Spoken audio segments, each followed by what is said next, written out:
जिल्ह्यातील साक्री आणि शिरपूर वगळता शिंदखेडा तालुका आणि धुळे तालुक्यामध्ये अद्यापही समाधानकारक पाऊस झाला नसल्याने शेतकऱ्याचं संकट आता वाढलं आहे।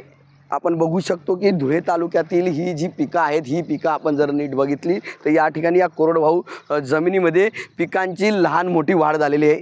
अनेक पिकं ही काही पिकं जी आहेत ती उंच वाढलेली आहेत, तर काही जी आहेत त्यांची वाढ देखील झालेली नाही।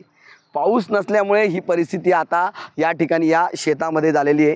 गेल्या काही दिवसापासून साक्री तालुक्यात आणि शिरपूर तालुक्यामध्ये मोठ्या प्रमाणात पाऊस झाला, मात्र धुळे तालुक्यात आणि शिंदखेड्यात अद्यापही समाधानकारक पाऊस न झाल्यामुळे धुळे जिल्ह्यातील संकट आता या ठिकाणी गडद होऊ लागला आहे।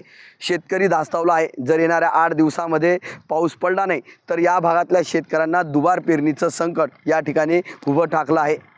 धुळे जिल्ह्यामध्ये जवळपास 3,50,000 हेक्टरवर या ठिकाणी खरीपाची पेरणी होते, त्यात सर्वाधिक 2 लाखाच्या पुढे ही कपाशीची पेरणी केली जाते। मात्र कपाशीला भाव नसल्यामुळे शेतकऱ्यांनी यंदा या ठिकाणी मका पेरलेला आहे। मात्र असं असलं तरी या ठिकाणची कपाशी असेल, मका असेल, इतर पिकं असतील, ही पिकं मात्र आता धोक्यात आलेली आहे। येणाऱ्या 8 दिवसात जर पाऊस पडला नाही तर या भागातल्या शेतकऱ्यांना दुबार पेरणीचं संकट या ठिकाणी येणार आहे।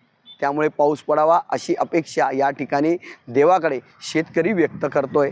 मनीष मासोळे, TV9 मराठी, धुळे।